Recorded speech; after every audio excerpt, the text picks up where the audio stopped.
The cold steel of the pliers pressed against my fingernail as Ryder drew near, his breath reeking of whiskey and stale cigarettes. "Last chance, Dominic. Where's my 300 grand? I held firm, unable to falter, for just 6 feet away, bound to a corroded pipe, my 12-year-old daughter, Ivy, watched. She remained blissfully unaware that her father had meticulously orchestrated every terrifying second of this ordeal. Don't forget to hit _1_subscribe for more tales of betrayal, and let me know your city or country in the comments.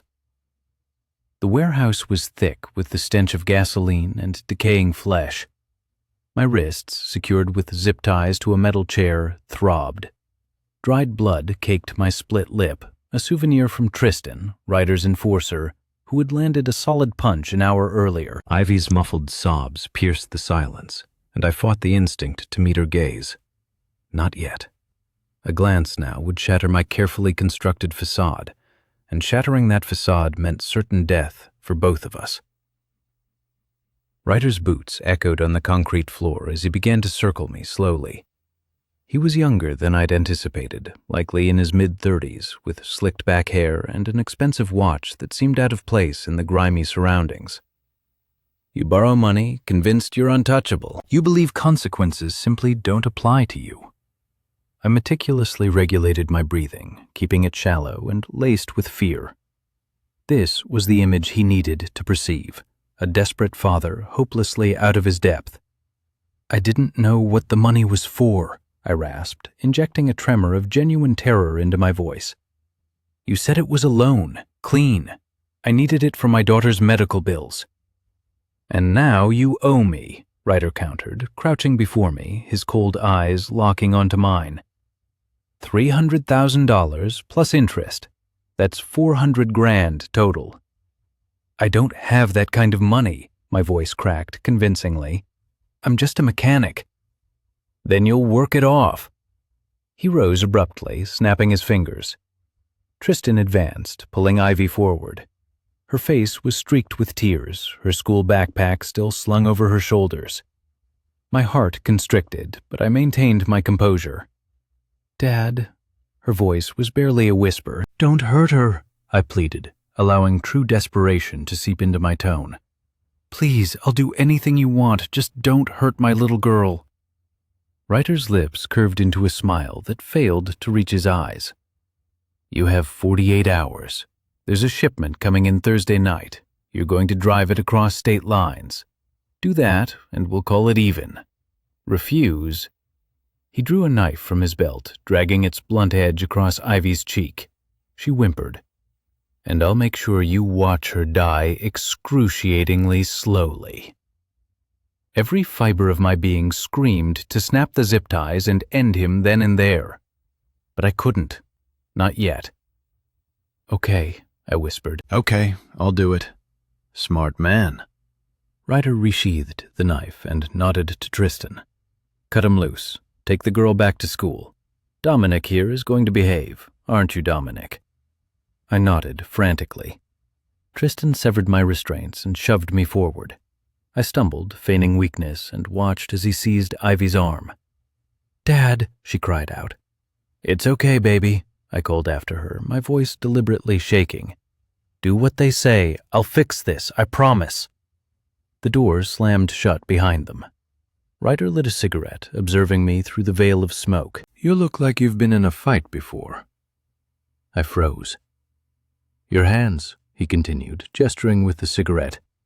Calluses in odd places, not from turning wrenches, and the way you didn't flinch when Tristan hit you. He took a long drag. Most men would have been weeping by now. My mind raced. Had I already compromised my cover?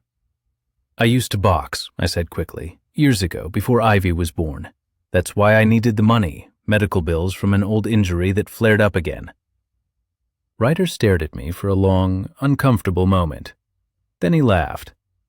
You're either the dullest person I've ever encountered or the bravest. Either way, you're mine now. Thursday night, warehouse on 5th and Crescent, 8 p.m. Sharp. Don't be late. He turned and walked towards the exit, Tristan following. The metal door clanged shut, the lock clicking into place. I waited, mentally counting to 30. Then I pressed the tiny button sewn into the collar of my shirt. Static crankled in my ear, then Blake's voice emerged. "Hale, you good?" "I'm good," I whispered, keeping my voice low. "They bought it. 48 hours until the shipment. 5th and Crescent. Copy that, Ivy. They're taking her back to school. Have Quinn and Mason tail them. Do not engage. I need her safe, but we can't spook them." "Roger. You sure about this, Dom? You're in deep." I surveyed the empty warehouse, my own reflection mirroring back from a dirty window. 6 months ago, I was simply a father, a retired Delta Force operator striving for a peaceful life with my wife, Morgan, and our daughter. Then, Ivy's best friend vanished. 3 weeks later, her body was discovered in a ditch, trafficked, tortured, discarded like refuse. The police couldn't touch the Serpent Kings. They were too well connected, too protected. So I reactivated, went off book, fabricated a new identity, faked a gambling debt, and allowed Ryder's crew to believe I was desperate enough to work for them. Because the only way to slay a snake is to sever its head from the inside. "I'm sure," I affirmed into the comms. "This ends Thursday night. Ryder goes down and we uncover who's protecting him. And if Morgan finds out what you're doing?" I closed my eyes. Morgan, my wife, the woman who had begged me to abandon the military, to choose family over duty. I had promised her I was finished, that I would never return. I had lied. "She won't," I said softly. "She can't, not until this is over." "All right, extraction team is standing by if things go south. Stay sharp, Hale." The comms went silent. I stood, testing my legs, and walked toward the door. Ryder had left it unlocked, a power play. He wanted me to walk out, to feel as though I had a choice. I pushed through the door into the blinding afternoon sunlight and pulled out my civilian phone. 3 missed calls from Morgan, 2 voicemails. I pressed play. "Dom, where are you? Ivy's school called. She missed 3rd period. Call me back." My stomach plummeted. The second voicemail. Her voice was now frantic. "Dominic, I swear to God, if you don't answer your phone right now, Ivy just texted me. She said men grabbed her outside school. What on earth is happening?" I dialed her number, my hands genuinely trembling this time. She answered on the first ring. "Where is she?" "She's safe," I said quickly. "Morgan, listen to me." "Safe? She texted me that men in a black van took her. Dominic, what have you done?" I couldn't tell her, not yet. If Morgan knew I was back in the field, she'd pull Ivy out of school, involve the police, and jeopardize the entire operation. "It's handled," I asserted, forcing calmness into my voice. "Some guys from my old job needed me to consult on something. Ivy got caught up in it by accident, but she's fine. They're taking her back to school right now." Silence. Then her voice turned arctic. "You promised me you were done." "I am done. Don't lie to me, Dominic." The line went dead. I stood there, phone pressed to my ear, the dial tone a mocking sound. I had just lied to my wife. I had jeopardized my daughter, all to apprehend a monster. And in 48 hours, I would either save them both or lose everything. My phone buzzed. A text from an unknown number. "Tick-tock. Dominic, Thursday night. Don't disappoint me. R." I stared at the message, then deleted it. Ryder believed he had me ensnared. He had no idea he was already a dead man walking.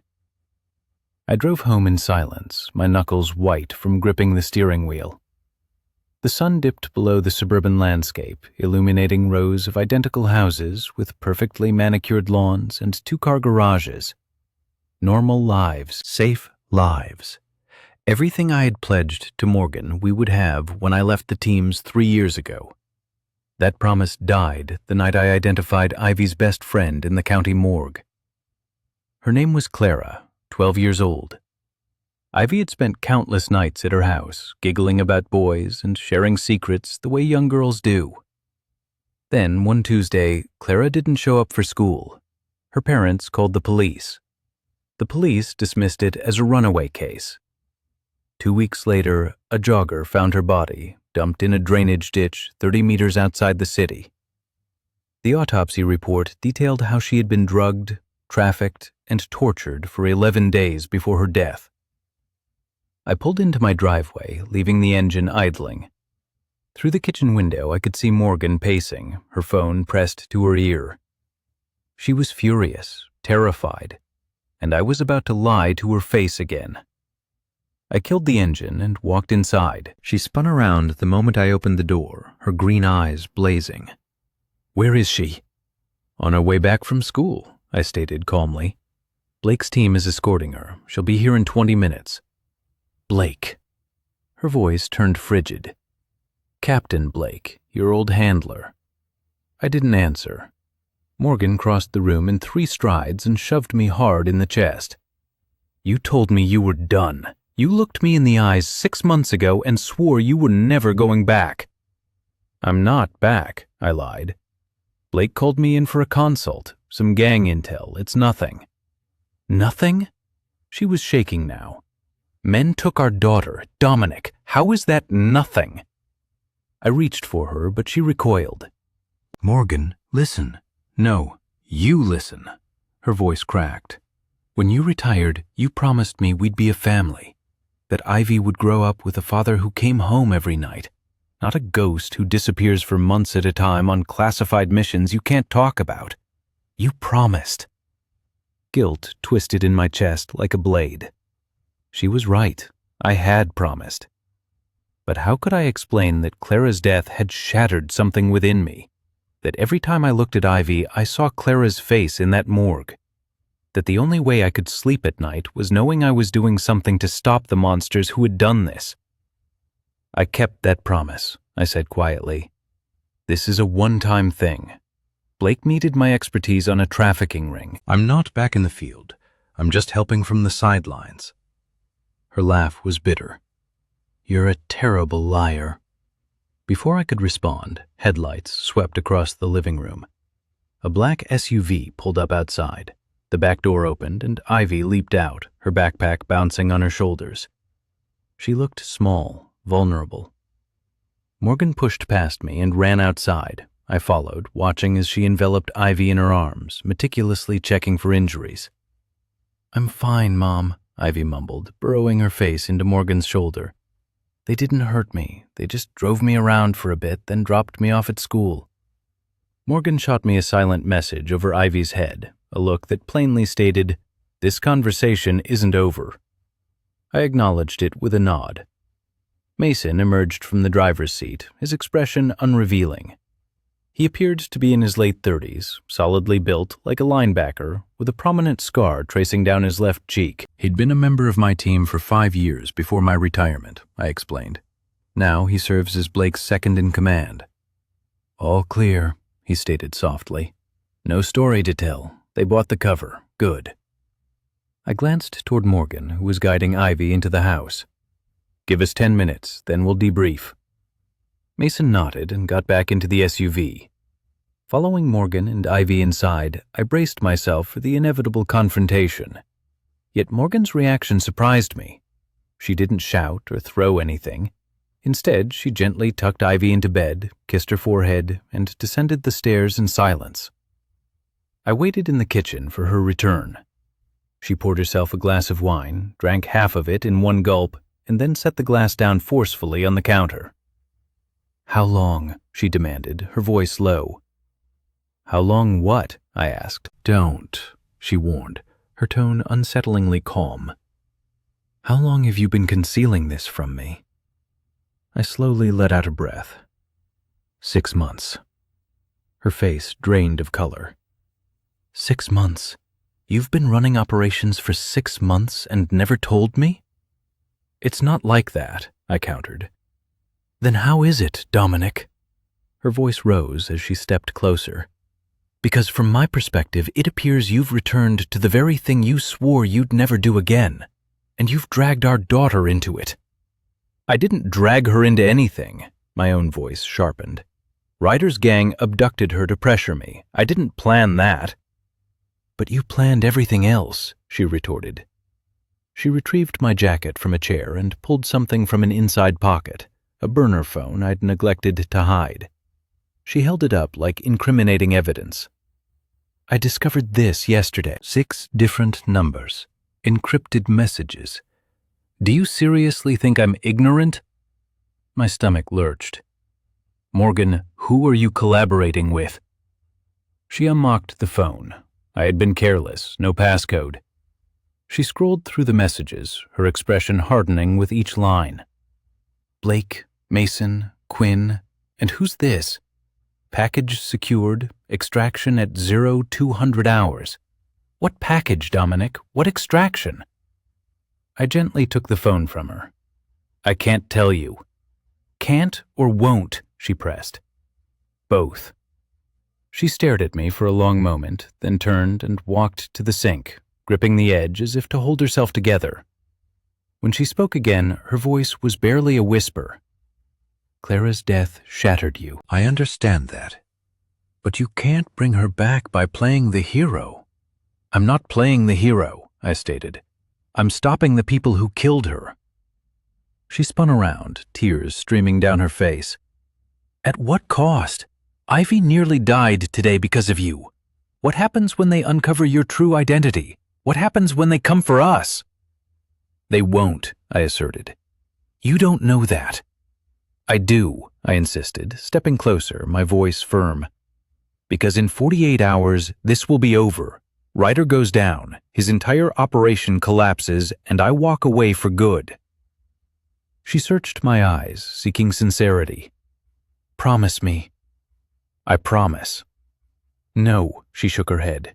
"Not like last time. This time, I want the truth. Promise me that after Thursday night, you're finished. No more missions, no more lies. Just us." I hesitated, because the truth was, I wasn't sure I could keep that promise. The world was riddled with men like Ryder, monsters who harmed children, and I was exceptionally skilled at stopping them, perhaps the best. But then I looked at Morgan, at the woman who had stood faithfully by my side through 3 deployments, 2 combat injuries, and a year of PTSD therapy. The woman who had, in the first place, given me a compelling reason to leave the teams. "I promise," I affirmed.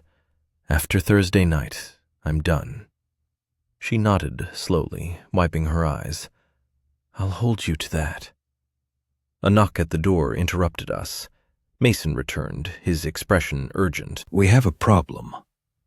I followed him outside as Morgan remained in the doorway, arms crossed, watching intently. "What is it?" I inquired.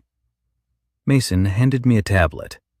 On the screen was surveillance footage from outside Ivy's school, grainy, black and white, time-stamped from that afternoon. It showed Tristan grabbing Ivy, but that wasn't what sent a chill down my spine. In the background, partially obscured by a parked car, was a man in a suit. He was observing, taking photographs. "Who is he?" I asked. "We don't know yet," Mason replied, "but Quinn ran facial recognition. He's federal." My heart sank. FBI. Worse, DOJ. "His name is Victor Kane, special agent in charge of the Organized Crime Task Force." The name struck me with the force of a freight train. Victor Kane. I recognized it. He had been peripherally involved in a case I'd worked 5 years prior, a corruption investigation into federal agents protecting cartel operations. The investigation had been abruptly shut down before we could conclude it. "Why is he observing Ryder's crew?" I asked. Mason's expression was grim. "That's the issue. We believe he's not watching them. We believe he's protecting them." I stared at the screen, my mind racing. If Victor was involved, this operation had just become 10 times more perilous. Because we weren't merely dismantling a gang, we were confronting a federal agent. And federal agents possessed resources, connections, and methods to make people vanish. Morgan's voice cut through the night. Dominic, who is that man? I turned to see her standing in the doorway, her face pale. She'd seen the tablet screen. Nobody, I quickly stated. Just a complication. But her eyes told me she didn't believe me, and for the first time in 6 months, I questioned whether I had made a terrible mistake. Because Ryder Renevant, the true adversary, Victor Kane, was. The next morning, I woke to an empty bed. Morgan's side was cold. She had been gone for hours. I checked my phone. No messages, no missed calls, just silence. Downstairs, Ivy was eating cereal at the kitchen table, still in her pajamas. She looked up as I entered, her eyes watchful. Mom left early, she said quietly. She didn't say where. Panic surged in my chest. Did she seem upset? Ivy shrugged, stirring her cereal. She's been upset since yesterday. Dad, what's happening? Who were those men? I took a seat across from her, carefully choosing my words. Some unsavory individuals thought I owed them money. It was a misunderstanding. I'm resolving it. Are we in danger? The question hung in the air. I wanted to lie, to assure her that everything was fine. But Ivy was 12, old enough to discern when adults were concealing things. And after what happened to Clara, she deserved honesty. Not anymore, I said. I promise you, sweetheart, by Friday morning this will all be over. We'll be safe. She studied my face, then nodded slowly. Okay, I trust you. Those 3 words nearly broke me. I trust you.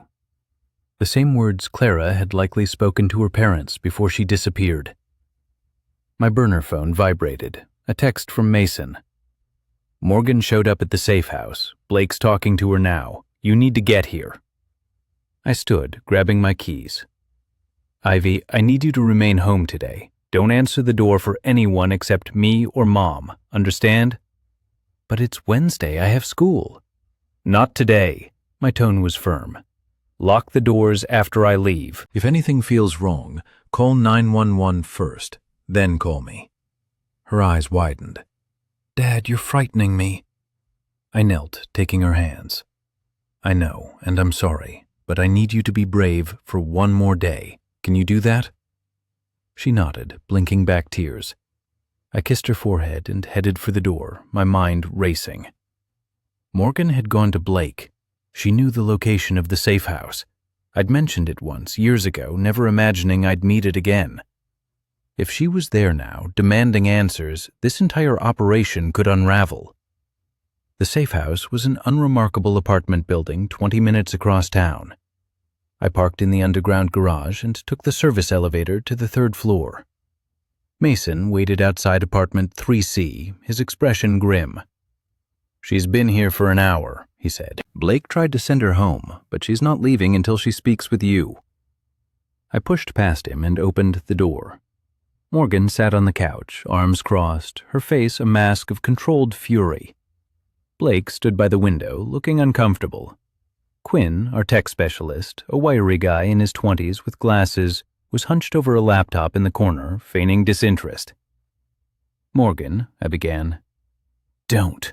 She rose, her voice like ice. Don't you dare attempt to explain this away. Blake told me everything. I shot Blake a look. He raised his hands defensively. She gave me no alternative, Dom. She threatened to go to the FBI. Morgan laughed sardonically. The FBI, right? Because that would be helpful, wouldn't it? Considering one of them is collaborating with the gang. My blood ran cold. Blake told you about Victor? He didn't have to. She pulled out her phone and showed me the screen. It displayed the surveillance photo from yesterday. Victor Kane watching Ryder's men abduct Ivy. I took your tablet last night after you fell asleep, conducted my own research.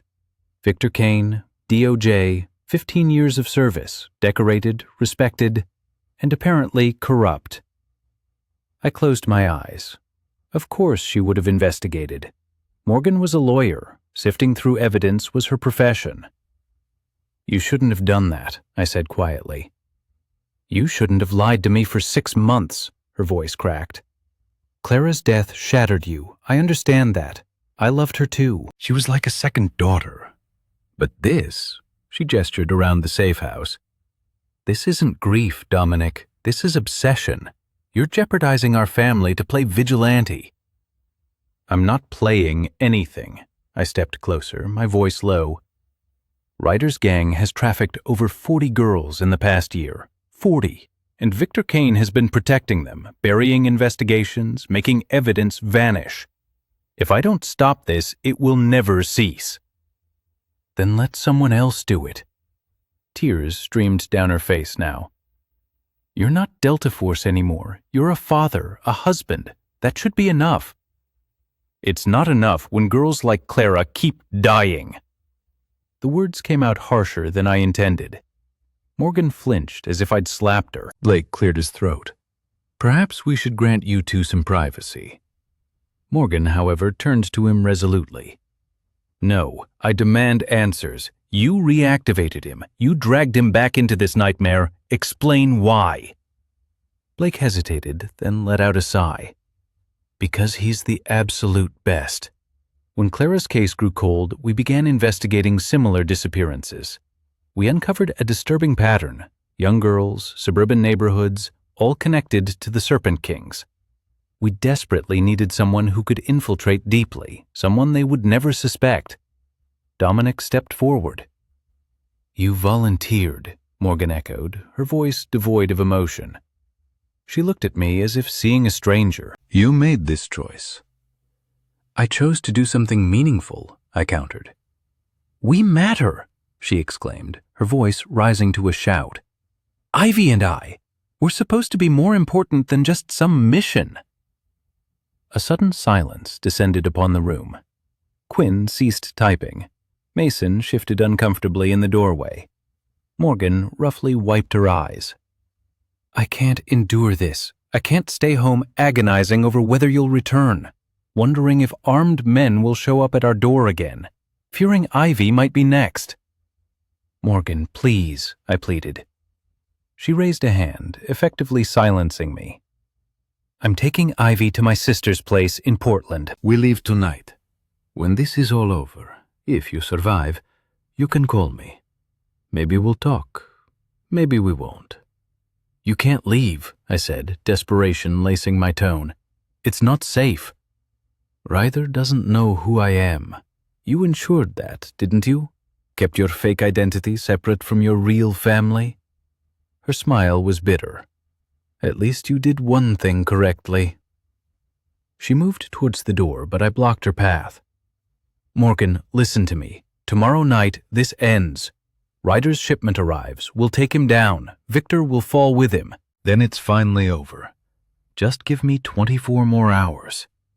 She gazed at me, her eyes searching for something, perhaps trust, or the man she had married. Whatever she sought, she did not discover it. 24 hours, she finally conceded.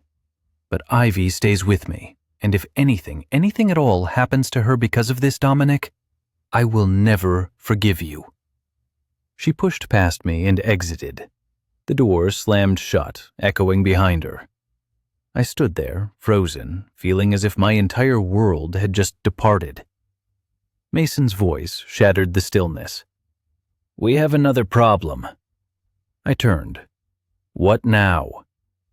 Quinn swiveled his laptop around. On the screen was a call log, displaying incoming numbers to Ryder's phone. One number was highlighted in red. This call came in 30 minutes ago, Quinn stated. It lasted 3 minutes. The number traces back to a prepaid burner. We can't track the caller.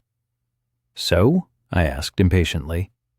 So, Quinn continued, we extracted audio from Ryder's warehouse using the bug you planted. Someone called him, a woman. She asked about you, about Dominic Hale. She used your real name, not your cover. The room seemed to tilt. What did she say? Quinn played the recording. The voice was distorted but unmistakably female. I need to speak with you about Dominic Hale. He's lying to you. He's not who he claims to be. Ryder's voice responded, Who is this? Someone who wants him gone as much as you do. Meet me tonight. I'll tell you everything. The recording ended. I felt a wave of nausea. Who made that call? Blake and Mason exchanged glances. No one spoke. Then my phone rang, Morgan's number. I answered immediately. Morgan? But it wasn't Morgan's voice. It was Ryder's. Hello, Dominic, he said smoothly. Or should I call you Lieutenant Hale? Delta Force, right? Your wife just told me the most interesting things. The world seemed to stop. Where is she? My voice was barely a whisper. Safe for now, he chuckled. She came to me thinking she could negotiate for your life. Sweet, really misguided, but sweet. You've got until tomorrow night, 8 p.m., the warehouse. Bring the shipment like we agreed. If you don't show, or if you bring your little army, I kill her. Understand? The line went dead. I stared at the phone, my hands trembling. Morgan had tried to save me, and instead she had walked straight into a trap. Trace the call, I snapped at Quinn.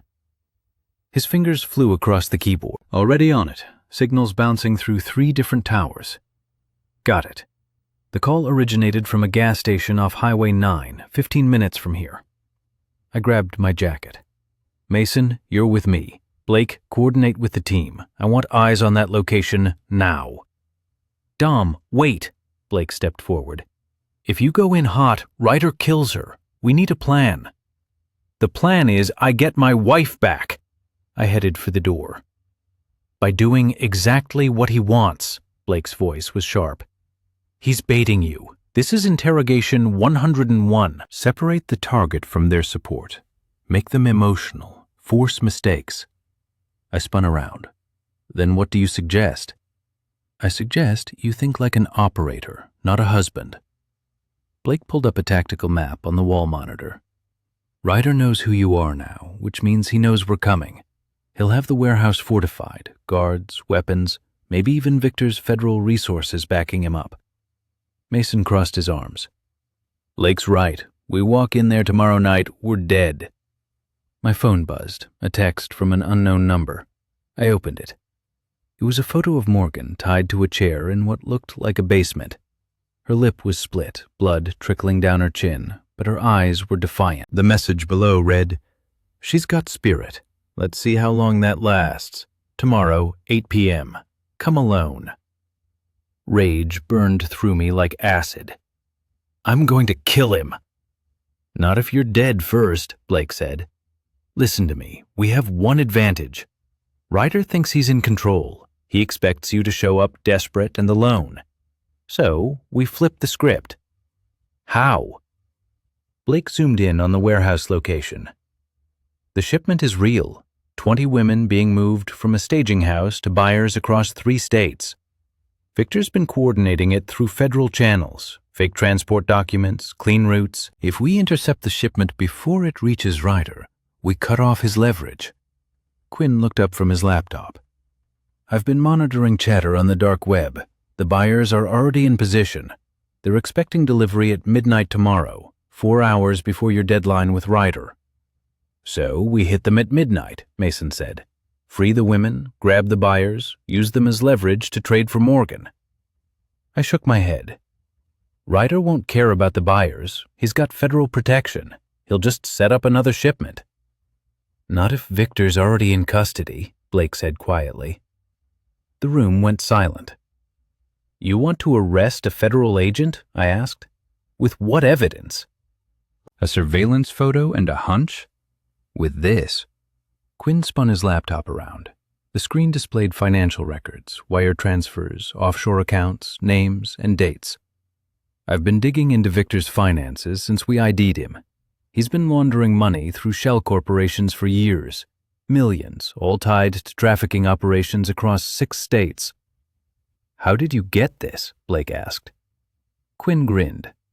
Let's just say federal databases aren't as secure as they think. I studied the records. It was damning evidence, enough to bury Victor. If we leak this, it takes time, Blake interrupted. Internal affairs, investigations, red tape. We don't have time. Then we force his hand. I turned to Quinn. Can you trace Victor's location right now? Give me 5 minutes. Quinn's fingers flew across the keyboard again. My mind raced. If we could grab Victor before the shipment, use him to pressure Ryder. But it was risky. One wrong move, and Morgan died. My phone rang. Ivy's number. I answered immediately. "Sweetheart, are you okay?" "Dad?" Her voice was trembling. "There's someone outside the house. A man in a black car. He's just sitting there, watching." My blood turned to ice. "Ivy, listen carefully. Go to your room, lock the door, push your dresser in front of it. Do not come out until I get there. Understand? I'm scared." "I know, baby, but you're strong. Do what I said. I'm on my way." I hung up and bolted for the door. Mason was right behind me. We made it to my house in 8 minutes, breaking every traffic law. The black car was still parked across the street, engine idling. I couldn't see the driver through the tinted windows. "Stay here," I told Mason. "Cover the back." I approached the car slowly, my hand on the concealed pistol at my hip. The driver's window rolled down. It was Tristan, Ryder's enforcer. He smiled, showing gold teeth. "Your daughter's cute. Looks just like her mom." I had my gun out and pressed against his temple before he could blink. "Give me one reason not to end you right here." "Because Ryder's watching." Tristan pointed to a small camera clipped to his collar. "You kill me, Morgan dies. Simple math." I wanted to pull the trigger. Every instinct screamed to eliminate the threat. But he was right. "What do you want?" I growled. "Just making sure you understand the stakes." Tristan's smile widened. "Tomorrow night, you alone, no tricks, or we start mailing pieces of your wife back to you." He rolled up the window and drove off. I stood there, shaking with rage, as Mason jogged up. "You good?" "No." I holstered my weapon and headed inside. Ivy was in her room, exactly where I'd told her to be. When she saw me, she burst into tears. I held her tight, feeling her small body trembling against mine. "Pack a bag," I said softly. "You're going somewhere safe tonight." Within the hour, Ivy was in a secure location with 2 of Blake's best operators standing guard. She hadn't wanted to leave, but I promised her it was only for one night. Back at the safe house, Quinn had news. "Got Victor's location. He's at a private estate outside the city. Heavy security, probably knows we're on to him." "Then we go in fast," I said. "Tonight, before he can move." Blake nodded. "I'll assemble the team. But Dom, once we do this, there's no going back. We're crossing lines that can't be uncrossed." I crossed that line the day I let them take Morgan. I checked my weapon. Let's end this. Victor's estate sat on 12 acres of wooded property, surrounded by an 8-foot fence with surveillance cameras every 50 yards. Through night vision binoculars, I counted 6 armed guards patrolling the perimeter. This was not a federal operation. Victor was keeping it strictly off the books. 2-man entry team, Blake murmured through our comms. "Mason and I will take the west side. Dom, you're with Quinn on overwatch. We need Victor alive." "Copy," I responded, though every fiber of my being yearned to storm the mansion and force answers from him. Quinn swiftly set up his equipment behind a fallen tree: laptop, signal jammer, thermal scanner. Within minutes, he had mapped out everyone inside. 6 heat signatures on the ground floor, 3 upstairs, 1 in the basement. "Which one's Victor?" I inquired. "Second floor, northwest corner. Appears to be an office." Blake and Mason glided through the shadows like phantoms. Through my scope, I witnessed them neutralize 2 guards without a sound, each receiving a tranquilizer dart. They were inside within 3 minutes. My radio crackled. "Ground floor clear, moving to second floor." Then, everything unraveled. Floodlights blazed across the property and alarms piercingly wailed. Victor's voice reverberated from external speakers. "Quote 1, quote 2. Quinn hissed, realizing Victor anticipated our arrival. Gunfire erupted, muzzle flashes illuminating the second-floor windows. Blake and Mason were pinned down in the main hallway. I commanded, already in motion, unwilling to abandon my team. His fingers danced across the keyboard, and the floodlights died, plunging the estate back into darkness. I sprinted toward the mansion, using the ensuing chaos as cover. A guard emerged from behind a pillar. I dropped him with 2 non-lethal rounds to the chest, sufficient to ensure he'd wake with broken ribs. Inside, the mansion boasted elegant marble floors, expensive art, and crystal chandeliers, all now marred by blood spatter. Mason slumped against a wall, clutching his shoulder. Blake returned fire up the staircase. "How bad?" I asked Mason. "Through and through. I'm good." He wasn't. His face was pale, his breathing shallow. Blake tossed me a flashbang. "Victor's barricaded in his office, 3 hostiles with automatic weapons guarding the door. We go together on 3. I nodded. Blake counted down. We simultaneously hurled the flashbangs and charged up the stairs. The explosion was deafening. The guards stumbled, disoriented. I took down 2 with precise shots. Blake handled the 3rd. We kicked in the office door. Victor stood behind a massive oak desk, perfectly composed, a pistol aimed at the doorway. "Lieutenant Hale, I wondered when you'd show up." "Drop the weapon," Blake ordered. Victor smiled. "Or what? You'll shoot a federal agent? That's 25 to life. Worth it for a woman who betrayed you." My finger tightened on the trigger. "Where is she?" "Morgan's fine. Probably scared out of her mind, but alive. Ryder's keeping her comfortable at a secondary location. One you'll never find." He gestured with his pistol. "Here's how this works. You walk away now, and maybe I let her live. You arrest me, and she dies screaming." "We have your financial records," I countered. "Every wire transfer, every shell company. You're done, Victor." His smile faltered. "Bluffing won't save you." Quinn's voice crackled through my earpiece. "Dom, I'm sending it now." Victor's phone buzzed. He glanced at the screen, his face draining of color. Quinn had sent him copies of his own illegal transactions, proof we had everything. "You have 2 choices," I stated calmly. "Tell us where Morgan is, or spend the rest of your life in federal prison watching your reputation burn." Victor slowly lowered his weapon. "You don't understand. Ryder's operation isn't just trafficking. It's funding something bigger. Arms deals, terrorism, people I can't touch. If I talk, I'm dead." "Then die with honor," Blake said. "Help us stop it." For a long moment, Victor stared at us.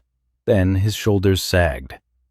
"She's at an industrial park on Riverside Drive. Warehouse 7, but you're already too late. Ryder moved up the timeline. The shipment leaves in 2 hours. My blood ran cold. That's 4 hours early. He knows you're coming. Victor set his gun on the desk. The moment I don't check in, he kills Morgan and disappears. You played right into his hands. I looked at Blake. We had spent so much time hunting Victor, we had given Ryder exactly what he needed. Time to adjust his plans. Secure him, I told Blake. I'm going after Morgan. Dom, wait, Blake started, but I was already running. Quinn met me at the vehicle, laptop in hand. Pulled traffic cam footage near Riverside. 3 trucks arrived at Warehouse 7 an hour ago. Heavy security. How many men? At least a dozen, armed. This isn't some low-level crew. These are professionals. I started the engine. Then it's a fair fight. You'll die, Quinn said flatly. Probably, I admitted, throwing the vehicle into gear. But Morgan doesn't. Riverside Industrial Park was a graveyard of abandoned factories and rusted equipment. Warehouse 7 was the largest, a 3-story concrete structure with no windows and a single reinforced door. I parked a block away and approached on foot, using shadows and debris for cover. Through a crack in the door, I could see the interior, rows of shipping containers, armed guards, and in the center, Morgan tied to a chair under a spotlight. Her face was bruised but defiant. Ryder stood beside her, checking his watch. "Where is he?" Ryder muttered to Tristan. "Dominic should be here by now." "Maybe Victor stopped him," Tristan suggested. Doubtful, Ryder pulled out a knife. "Let's give him some motivation." He grabbed Morgan's hand and pressed the blade against her finger. She screamed. I burst through the door, weapon raised. "Let her go!" Every gun in the warehouse turned toward me. I was outnumbered 12-1, but I didn't care. Ryder laughed. "You came alone. How noble. Drop your weapon or I cut her throat." I lowered my gun slowly. "You got what you wanted. I'm here. Let her go." "Why would I do that?" Ryder circled Morgan like a predator. "She's leverage, insurance. As long as I have her, you can't touch me." "Wrong," I smiled, "because while you were focused on me, my team was raiding your shipment." Ryder's phone buzzed. He checked it. His expression instantly shifted from confidence to fury. On the screen was a news alert. "Federal agents intercept trafficking ring. 20 women rescued." "You son of a..." Ryder raised his knife. "Down!" someone shouted. Paige, Ryder's girlfriend, stepped out from behind a container, a pistol in her shaking hands aimed at Ryder's head. "It's over. I called the FBI. They're coming." Ryder stared at her in disbelief. "You betrayed me." "You betrayed those girls." Tears streamed down her face. "I won't let you hurt anyone else." Sirens wailed in the distance. Ryder's men exchanged panicked glances. Some ran, others dropped their weapons. Ryder grabbed Morgan and put the knife to her throat. "I walk out of here, or she dies." I met Morgan's eyes. She mouthed 2 words. "Trust me." Then she drove her elbow into Ryder's ribs and dropped low. I fired once. The bullet hit Ryder's shoulder. He collapsed, screaming. FBI agents swarmed the warehouse. Ryder and his remaining men were arrested. Paige was led away, crying, but free. I cut Morgan loose. She fell into my arms, sobbing. "You came." "Always," I whispered. "Always." The FBI agents immediately separated us for standard procedure, isolated interrogations to verify stories matched. I sat in a windowless room at their field office, watching a female agent named Harper review her notes. "Let me understand this," she began. "You're a retired Delta Force operator who went undercover without authorization to infiltrate a trafficking ring. You assaulted a federal agent." "Victor Kane is corrupt," I interrupted. "Check his financials. Quinn sent you everything." "We're aware." Harper's expression was unreadable. "Kane's in custody, so is Ryder. 23 women were rescued from that shipment. You did good work, Lieutenant. Unauthorized, illegal, and reckless, but effective. Where's my wife?" "Medical evaluation. She's asking for you." Harper closed her folder. "Here's the situation. Officially, you broke about 15 federal laws tonight. Unofficially, you stopped something that's been operating for 3 years. My superiors are debating whether to prosecute or pin a medal on you." "I don't want a medal. I want to go home." She studied me for a long moment. "Victor's talking. Says the operation goes deeper than Ryder. International networks, political connections. If even half of what he's saying is true, we need someone who knows the players, someone who can identify faces, locations, patterns." "I'm out," I stated firmly. "I made a promise to my wife." "I understand, but think about Clara. Think about the other girls still out there." Harper slid a photo across the table. It showed a young girl, maybe 13, with terrified eyes. "This is Violet, missing 3 days ago from Portland. We think she's in the pipeline. If we don't move fast..." "Stop." I couldn't look at the photo. "Find someone else." Harper gathered her papers. "You're free to go, but if you change your mind, call me." She handed me a card and left. I found Morgan in a medical bay, a blanket wrapped around her shoulders. Her face was bruised, her wrists bandaged from the zip ties. When she saw me, she stood up and walked straight into my arms. "It's over," I whispered into her hair. "It's really over." She pulled back, searching my eyes. "Is it? Or is there another mission waiting, another girl who needs saving?" I thought about Violet's photo, about the networks Harper mentioned, about how many monsters were still out there. "No," I said. "I choose you. I choose us." We drove home in silence. Dawn was breaking over the city, painting the sky in shades of orange and pink. Normal people were waking up, making coffee, starting their day. We'd been awake for 36 hours, covered in blood and trauma. Ivy was waiting on the front porch when we pulled up, flanked by Blake's operators. When she saw us, she ran down the driveway and threw herself into Morgan's arms. Both of them were crying. As my family reunited, I felt the immense burden finally lift. Blake quietly approached me. "Mason's in surgery. The bullet nicked an artery, but he'll recover. Quinn is collaborating with the FBI on Victor's files. It's poised to be the largest trafficking bust in a decade." "Good," I responded. "I'm glad. We could use your assistance with the subsequent operations." "No." I met his gaze. "I'm finished, Blake. Truly, this time." He nodded slowly.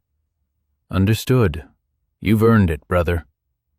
He departed, and I watched his SUV disappear down the street, carrying away the last vestiges of my former life. Inside the house, Morgan brewed tea while Ivy recounted her evening with the protective detail. Apparently, they had ordered pizza and watched movies. She seemed fine, displaying the resilience children often possess. However, after Ivy went upstairs to shower, Morgan's composure fractured. She set down her teacup, her hands trembling. "I thought I was going to die when Ryder had that knife. I genuinely believed it was over." "I'm sorry," I said. "I'm so sorry I put you through this." "You didn't put me through anything," she replied bitterly. "I did it to myself. I called Ryder, thinking I could negotiate. I was so foolish." "You were brave." I took her hands. "You tried to save me. That's not foolish. That's love." She laughed, tears welling up. "Love. I almost got us both killed." "But you didn't. And now it's over. We can rebuild, start fresh." Morgan wiped her eyes.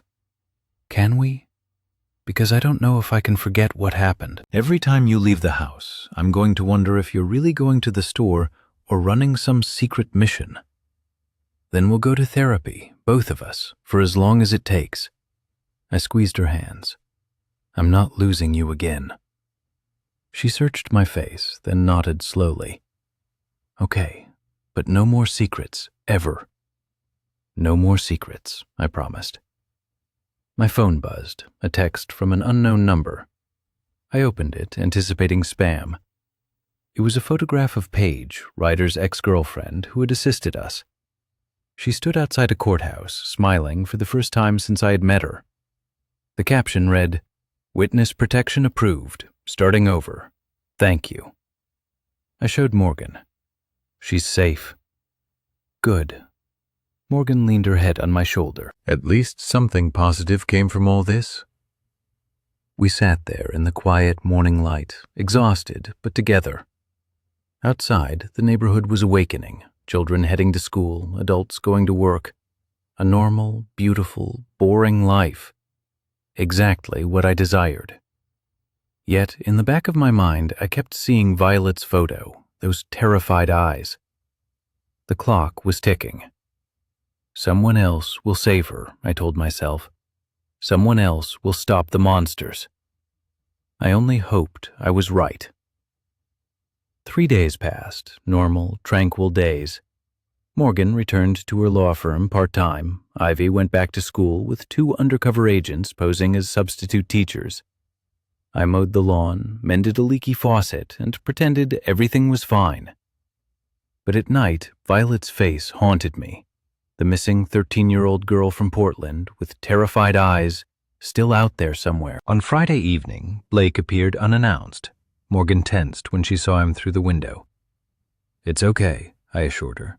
"I'll handle it." We stood on the porch, the setting sun casting long shadows across the driveway. "Victor's talking," Blake stated without preamble. "He gave up names, locations, financial records. The FBI is building cases against 47 people across 8 states. "Good for them," I said, but Blake's expression darkened. "One of those names is mine." The world seemed to stop. "What?" "Victor claims I authorized your undercover operation," Blake explained. "That I knew he was corrupt and used you to expose him without official channels. He's saying I'm complicit in everything, the trafficking, the corruption, all of it." My mind raced. "That's insane. You were helping stop him. I know that. You know that." "But Victor's lawyers are spinning it differently," Blake countered. "They're arguing I ran an illegal operation to cover up my own involvement." Blake ran a hand through his hair. "Internal Affairs is investigating me. They've frozen my accounts, suspended my clearance. If they find anything questionable, I'm done." "There's nothing to find," I stated firmly. "Isn't there?" Blake met my eyes. "I reactivated you without proper authorization, ran an off-book operation, withheld intelligence from other agencies. On paper, it looks bad, Dom." Morgan opened the front door. "How bad?" Blake turned to her. 20 years in federal prison. "Bad. If they prosecute." She crossed her arms. "Then we testify. Tell them the truth. You were stopping a corrupt agent, not helping him." "It's not that simple," Blake said. "Victor's claiming he was investigating the trafficking ring undercover, that I interfered with his operation and got innocent people killed. He's got documents, falsified obviously, showing authorization from the Justice Department." "Wait," I felt a chill. "What do you mean, got people killed?" Blake pulled out his phone and showed me a news article. The headline read, "2 federal witnesses dead in apparent murder-suicide." I recognized the photos immediately. 2 of Ryder's lieutenants, who had agreed to testify against Victor, were found dead in their holding cells 2 days ago. "Victor had them killed," I asserted. "Can't prove it." Blake's voice was bitter. "The official story is one of them smuggled in a weapon, killed the other, then himself. Case closed. And now, Victor's lawyers are saying those men died because my reckless operation exposed them to danger." Morgan looked between us. "This is insane. Victor's the criminal. How is he controlling the narrative?" "Because he's smart," Blake said. "He's been building insurance policies for years. Documents, recordings, evidence planted to make him look like the hero and everyone else dirty. He knew eventually someone would come after him, so he prepared." I thought about the surveillance photo of Victor watching Ryder's men grab Ivy, about the financial records Quinn had found. Quinn's evidence, inadmissible, obtained through illegal hacking. A good lawyer could get it thrown out. Blake pocketed his phone. "I need you to testify, Dom. Tell them everything, how I recruited you, why we targeted Victor, what we found. It's the only way to prove I was acting in good faith." "Of course," I said immediately. "The grand jury hearing is Monday, but there's a problem." Blake hesitated. "Victor's lawyers know you'll testify. They're going to destroy your credibility, bring up your past, the corruption investigation you were running 5 years ago, the one that got shut down." My blood ran cold. "How do they know about that?"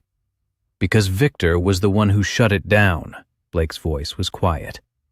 "The investigation you were running, it was targeting him. He killed it before you could build a case. And now he's going to use it against you, claim you've had a vendetta against him for years, that this whole operation was personal revenge, not legitimate law enforcement." Morgan grabbed my arm. "Is that true? You investigated Victor before?" I nodded slowly.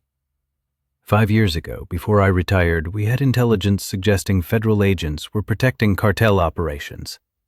I found connections to Victor, but before I could prove anything, the investigation was classified and buried. I was told to stand down. Why didn't you tell me? Morgan's voice was strained. Because it didn't matter. I let it go, focused on family. I looked at Blake. But it does explain why Victor set me up. He knew who I was from the beginning. This whole thing, Ryder, the trafficking ring, my undercover operation, it was Victor's trap to eliminate me. Blake nodded grimly. He used Ryder as bait, knew you'd go after the trafficking ring if it got personal. Clara's death gave him the perfect trigger.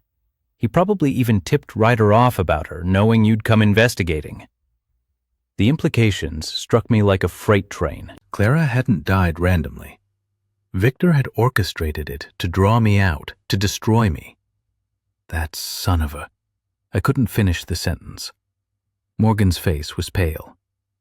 So everything that happened, Ivy being taken, me being kidnapped, that was all Victor's plan? Most of it, Blake said. He's been playing chess while we were playing checkers, and now he's positioned himself as the victim of a conspiracy with me and Dom as the villains. I leaned against the porch railing, trying to process it all. What about the women we rescued? The evidence against Ryder? Ryder's going down, Blake confirmed. But Victor's distancing himself, claiming Ryder was a rogue agent he was investigating. Some of it might even stick. That's impossible, Morgan said. We have proof. We have circumstantial evidence and legally obtained financial records, Blake corrected. In court, that's not enough. We need something concrete, something that directly ties Victor to the trafficking operation in a way that can't be disputed. I thought about Paige, about the wire recording she had made. What about Paige's testimony? Witness protection. Can't be compelled to testify without compromising her safety, Blake sighed. We're running out of options. Dom, if you testify Monday and Victor's lawyers shred your credibility, I'm done, and Victor walks. The three of us stood in silence. Inside the house, I could hear Ivy watching television, laughing at something. Normal, safe, everything I had fought for. But if Victor walked free, it was all for nothing. There has to be another way, I said quietly. Blake met my eyes. There is, but you're not going to like it. Victor is keeping evidence, Blake said quietly. Physical evidence, documents he can't risk digitizing. Quinn traced a storage unit rental to one of his shell companies. If we can get inside... That's breaking and entering, Morgan interrupted. Illegal search and seizure. Anything you find would be inadmissible in court. Not if we get a warrant, Blake countered. But we need probable cause, something concrete that ties Victor to that storage unit. I thought for a moment. What if Victor... Blake frowned. He's in federal custody. He's not going anywhere, but his lawyers are. I retrieved my phone and dialed Quinn, who responded immediately. I need you to track someone for me, I instructed. Victor's defense attorney, Preston Vaughn. I want a comprehensive report of his movements for the next 48 hours. Quinn confirmed. Got it. What specifically are we looking for? A storage facility, I replied. If Vaughn visits one, that's our probable cause. I ended the call. Morgan was looking at me intently. You believe Victor's lawyer is going to destroy evidence? She asked. I think Victor is astute enough to have a backup plan, I explained. If he's going down, he's taking everyone with him. That evidence is his insurance policy, and his lawyer's primary role is to safeguard it. We waited. 26 arduous hours passed before Quinn called back. I've got him, he announced. Vaughn just entered a storage facility on Grove Street, Unit 247. He's been inside for 12 minutes now. Blake was already in motion. That's ample for a warrant, he declared. Judge Natalie Brooks owes me a favor. I'll have it in an hour. He was mistaken. We secured the warrant in a mere 45 minutes. The storage facility was a vast network of orange metal units secured by a chain-link fence. Blake arrived with a full tactical team, 6 operators in body armor, plus a forensic specialist named Leia tasked with meticulously documenting every discovery. Unit 247 was situated in the farthest corner. Its industrial-grade lock posed no challenge for Leia, who defeated it in 90 seconds. Blake hoisted the door open. Inside, an array of filing cabinets greeted us, dozens of them meticulously organized, labeled, and pristine. "He's been constructing this for years," Leia breathed, pulling out files containing bank statements, wire transfers, and photographs depicting meetings between Victor and known traffickers. "Recordings," she added. "This is enough to imprison him for life." Blake opened another cabinet and froze. "Dome," he said, his voice urgent. "You need to see this." I approached. Inside lay a file bearing my name. I opened it. It contained photographs of me, Morgan, Ivy, our house, Ivy's school, all time-stamped, stretching back 3 years, long before Clara's death, even before I considered coming out of retirement. "He's been observing you," Blake stated quietly. "Planning this?" I flipped through more pages. Documents detailed Victor's precise instructions for Clara to be targeted, and orders to Ryder's gang to personalize the crime, ensuring the case would land on my desk. A detailed psychological profile accurately predicted my reactions. "He killed Clara to draw me out," I said, my voice hollow.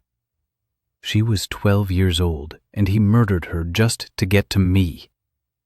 Morgan snatched the file from my hands, her face visibly paling as she read. "There's more," she whispered. "He has files on Blake, on Mason, on Quinn, everyone involved in the original corruption investigation 5 years ago. He's been systematically eliminating anyone who pursued him." Blake's radio crackled. "Captain, we have a situation. Federal agents have just arrived. They're demanding we surrender the warrant and evacuate the premises." Blake cursed. "Victor called in a favor. They're trying to shut us down." Through the open door, I observed 3 black SUVs pulling into the facility. Men in FBI windbreakers emerged. Leading them was a woman I recognized from news coverage, Deputy Director Amelia Chun. "Pack everything," Blake commanded Leia. "We are not leaving without this evidence." But before we could act, Amelia stood at the door, flanked by 6 armed agents. "Captain Blake, step away from the evidence. You're interfering with a federal investigation." "We have a warrant," Blake began. "A warrant obtained under false pretenses," Amelia interrupted. "Agent Kane's attorney filed a complaint alleging harassment and illegal surveillance. Your warrant has been vacated. Everything in this unit is now under federal protection." I stepped forward. "Deputy Director," I asserted, "that evidence proves Victor Kane orchestrated a trafficking ring that took the lives of 43 girls. You cannot protect him."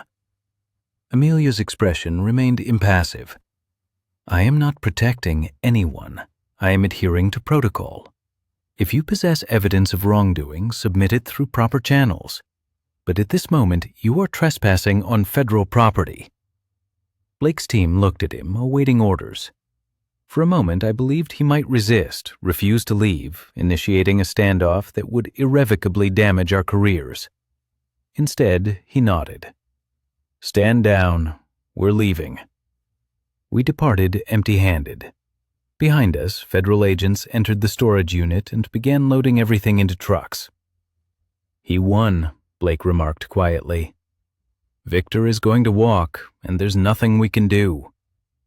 We drove back in silence.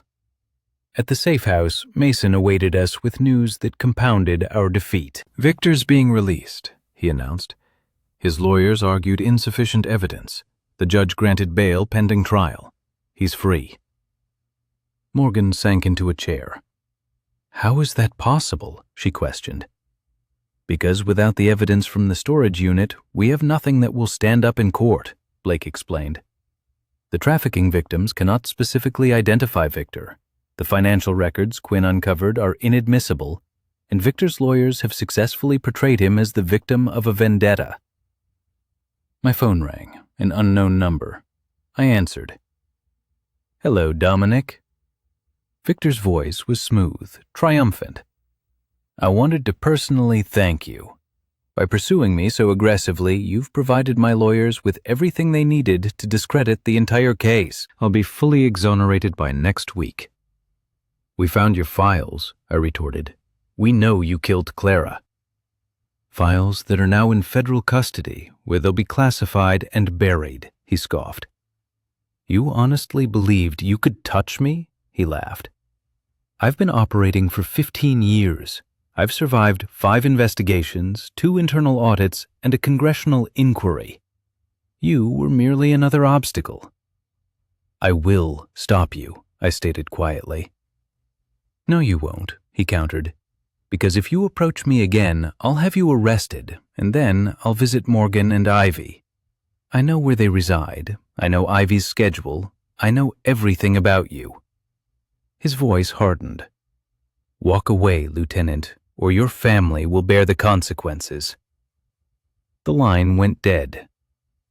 I stood there, phone in hand, overwhelmed by the crushing weight of utter defeat. We had performed everything correctly. Exposed corruption, rescued trafficking victims, gathered evidence. Yet Victor was still prevailing. What do we do? Morgan asked. Before I could respond, the television in the corner flickered to life. Quinn reached for the remote, but he hadn't turned it on. The screen displayed a video feed, a news broadcast abruptly interrupted.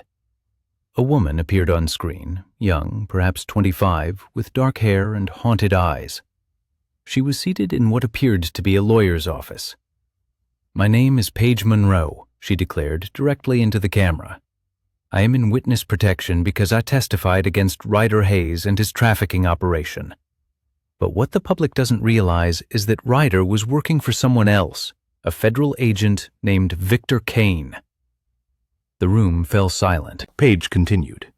I possess recordings, meetings between Victor and Ryder, financial transactions, orders to kidnap specific girls, including Clara Mitchell, who was murdered to target a Delta Force operator named Dominic Hale. I am releasing everything to the press right now because I am tired of watching monsters conceal themselves behind badges. The broadcast transitioned to documents, the very same documents from Victor's storage unit. Somehow, Paige had copies. She was leaking everything live. Blake's phone exploded with calls. Mason stared at the television in disbelief. Quinn was already at his laptop, observing the story disseminate across social media like wildfire. Within minutes, Victor's face was ubiquitous. News networks picked up the story. Hashtag Victor Kane corruption began trending. The Deputy Attorney General appeared on television, announcing a formal investigation. My phone rang again. Victor, did you orchestrate this? He snarled. You made her leak. I didn't, I responded honestly. Paige acted independently. You created a victim who refused to remain silent. I'll kill her, he threatened. I'll kill all of you. Good luck, I smiled. The entire world is watching now. I hung up. Paige's leak ignited a firestorm. Within hours, the Deputy Attorney General announced a special investigation. Victor was arrested again, this time with cameras rolling. His smug expression vanished as federal marshals handcuffed and led him away. Morgan and I watched from the safe house. Ivy was asleep upstairs, finally secure enough to rest. Blake stood by the window, his phone pressed to his ear, coordinating with the FBI. How did Paige acquire those files? Morgan asked quietly. Quinn looked up from his laptop. I supplied them to her 3 weeks ago before she entered witness protection. I told her that if things went awry, she could leak everything as insurance. That was reckless, Blake commented, hanging up. If Victor had discovered it, he would have killed her regardless, Quinn interjected. At least this way she had leverage, and it worked. The television switched to a press conference. The Attorney General stood at a podium, looking grim. Today marks a dark chapter in federal law enforcement. Agent Victor Kane has been charged with 43 counts of human trafficking, conspiracy, murder, and corruption. We will pursue the maximum penalty under the law. A reporter shouted a question. What about the other agents? Victor claims there are more. We are investigating all leads, the Attorney General interjected. Anyone involved will be held accountable. Blake's phone rang again. He answered, listened, then his face went pale. Understood. We're on our way. He hung up and turned to us. Victor's lawyers just filed a motion. They're alleging Paige's leak was orchestrated by us, that we violated her witness protection agreement to manipulate public opinion. The judge is calling an emergency hearing tomorrow morning. That's absurd, Morgan exclaimed. Paige acted independently. It doesn't matter, Blake said. If the judge believes we compromised witness protection, the entire case against Victor could be dismissed. I stood up. Then Paige needs to testify. Tell the court precisely what occurred. She's in WITSEC, Quinn reminded me. Federal marshals won't allow her to appear without authorization from the Department of Justice, and Victor's lawyers are blocking that authorization. Morgan grabbed her laptop. Then we'll find a way around them. I will file an emergency petition as Paige's attorney, I stated. You are not her attorney, Blake countered. I am now, came the firm reply. Morgan was already typing. I'm filing pro bono representation papers tonight. If Paige agrees, I can directly petition the court for her appearance. Victor's lawyers cannot block that. Quinn quickly accessed a secure communication channel. I can reach her through the Marshal Service. But Dom, if Morgan does this, she's putting herself back in harm's way. Victor's lawyers will relentlessly pursue her. I looked at Morgan. You don't have to do this. She met my gaze squarely. Yes, I do. Clara deserved better. All those girls deserve better. And I am weary of letting men like Victor prevail. By midnight, Morgan had completed the paperwork. By 3 a.m., Paige had consented to the representation. By dawn, the court had scheduled an emergency hearing for 9 a.m. We arrived at the courthouse to find news vans lining the street. Protesters held signs. Some supported Victor, alleging a government conspiracy, while others demanded justice for the victims. Security was exceptionally tight, featuring metal detectors, armed guards, and bomb-sniffing dogs. Inside, the courtroom was packed. Victor sat at the defense table, flanked by 3 lawyers, exuding an air of confidence. Upon seeing me, he offered a smile, the same chilling smile from the warehouse. Judge Natalie Brooks entered, her expression severe. This is a hearing to determine the admissibility of evidence leaked by protected witness Paige Monroe. Counselor Vaughn, you may present your argument. Victor's lead attorney rose. Judge Brooks then addressed Morgan. Counselor Hale, you're representing Ms. Monroe? Morgan stood, her voice unwavering. Yes, Your Honor, Ms. Monroe is prepared to testify that she acted independently, without coercion or coordination with any law enforcement agency. She leaked the information because she believed it was the only means to ensure justice for the victims. Where is Ms. Monroe? The judge inquired. In protective custody, Your Honor. We request permission for her to testify via a secure video link. Victor's lawyer objected. Your Honor, video testimony is insufficient for cross-examination. Denied, Judge Brooks stated. Given the security concerns, video testimony is appropriate. Baleo established the connection. A screen lowered at the front of the courtroom.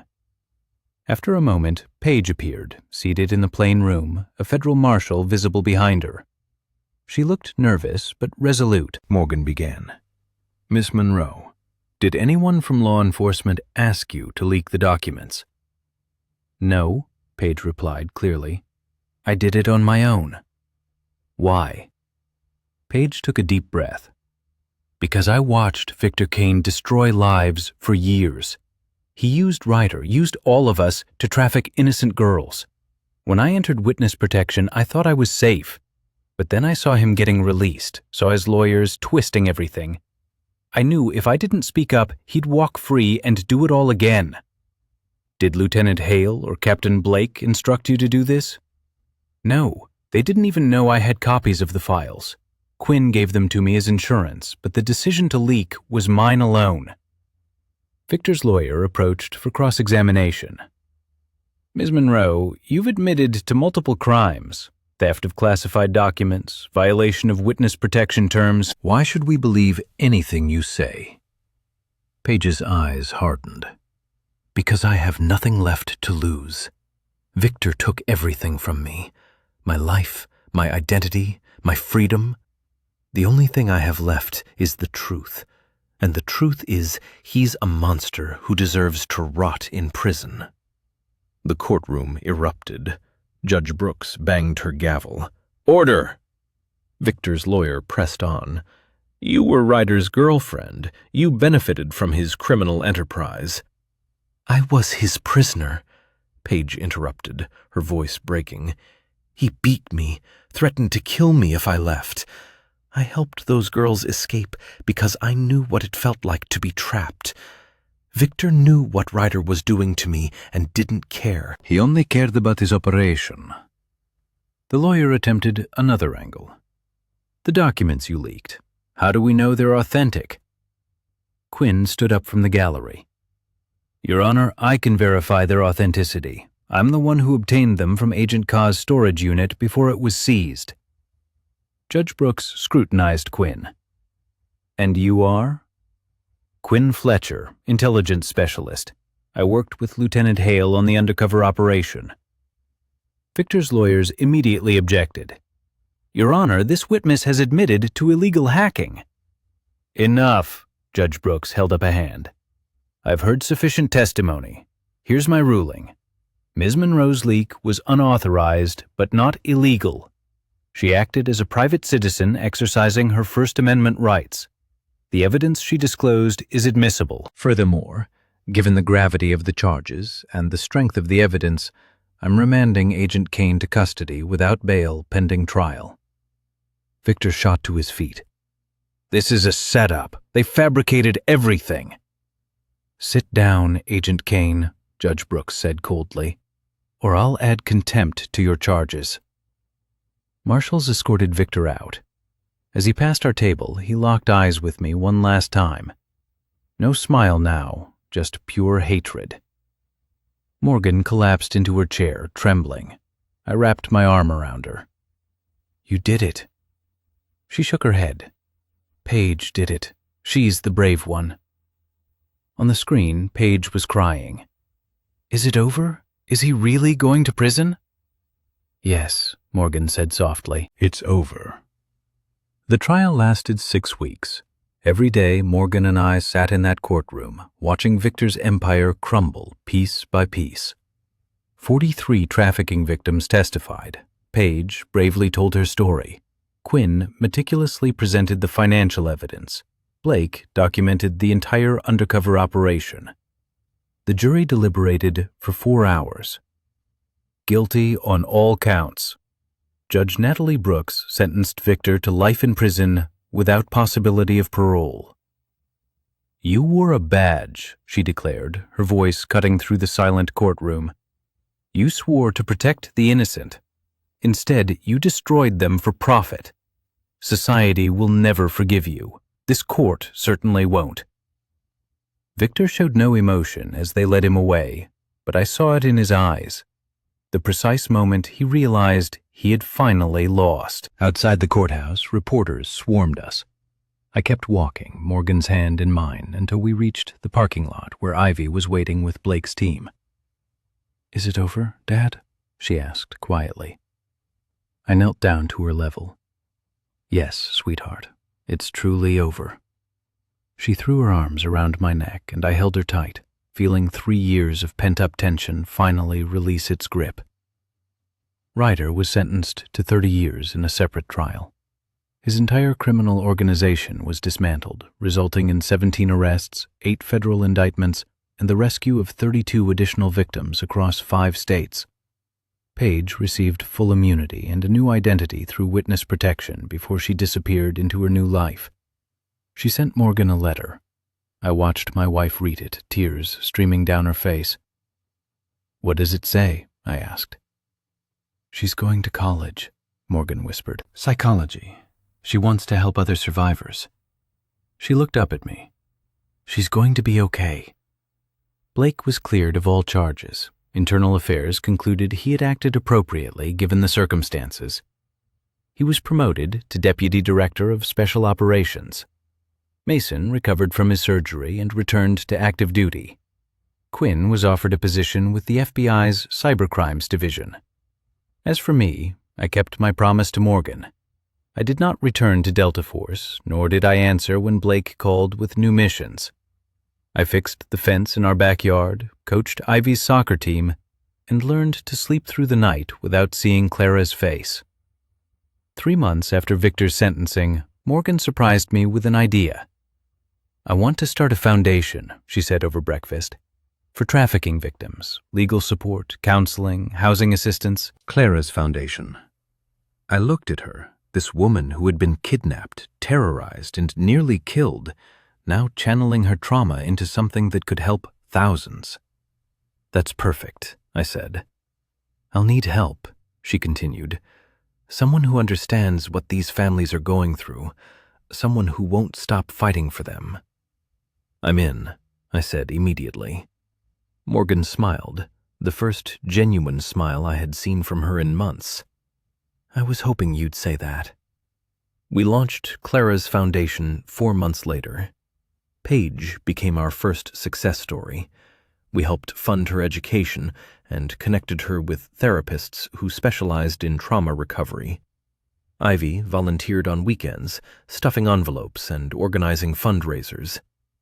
One evening, as I was closing up the foundation office, my phone buzzed. A text from Harper, the FBI agent who had interrogated me after the raid. "Violet Chin was found alive, safe. Thought you'd want to know." Attached was a photo of a 13-year-old girl with her parents, smiling, whole. The girl from the photo Harper had shown me months ago, the one I had almost ignored to protect my family. I stared at that photo for a long time, feeling something shift inside me.